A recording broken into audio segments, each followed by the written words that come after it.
یک قصه خیلی جالب خوندم. نهایت تاثیر بخش بود. آموزگار طلبگان صنف یکم را پرسید که اگر کلان شوید کی شدن می‌خواهید یا چی شدن می‌خواهید؟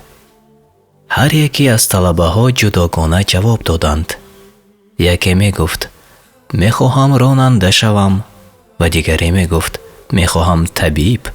دیگری می گفت می‌خواهم مکانیک بشوم. و جوابهای همه طلبگان به جوابهای یکدیگرشان متفاوت و مختلف بود، بجز جواب طلبه‌ای که باعث خندیدن طلبگان دیگر گردید. آیا می‌دانید در جواب آن طلبه چی گفت؟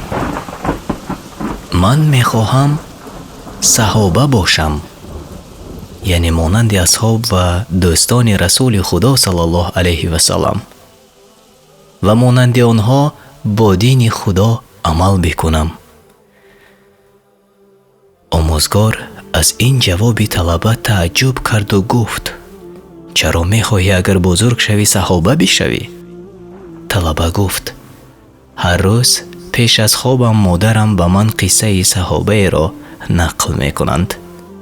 صحابه ها الله را دوست می‌دارند و خیرخواه مردم هستند، بنابراین می‌خواهم صحابه شوم. معلم از جواب طلبه سکوت کرده کوشش کرد که اشک چشمانش را باز دارد و دانست که در پشت تربیه این کودک نازنین پدر و مادری بزرگوار ایستاده است.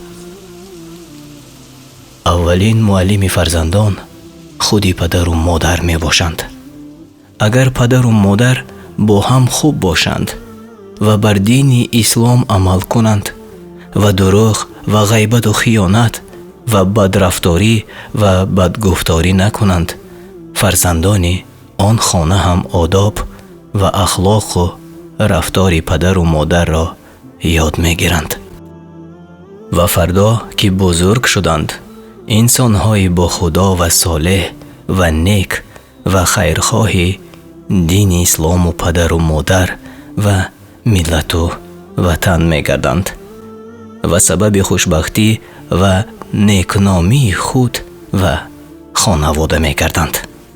ای کسانی که صاحب این نعمت، صاحب فرزند هستید، این خود شما هستید که فرزندانتان را یا با خدا و دیندار و سالم و صالح تربیت میکنید یا اینکه بدین و از خدا بخبر.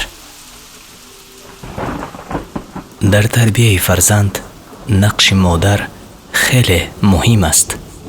از ابو هریره رضی الله عنه از رسول الله صلی الله علیه و سلم چنین روایت میکند: زن به سبب 4 چیز به نکاح گرفته می شود: به سبب بایگریش، به سبب نسبش، به سبب حسن و جمالش و نهایت به سبب دینش. زن دیندار را باید اختیار نمایی، اگر چنین نکنی خیر نخواهی دید. قصه زیبا و جالب و آموزنده و مفید هم برای پدر و هم برای مادران و هم برای هر شخصی که دارای آرزو است.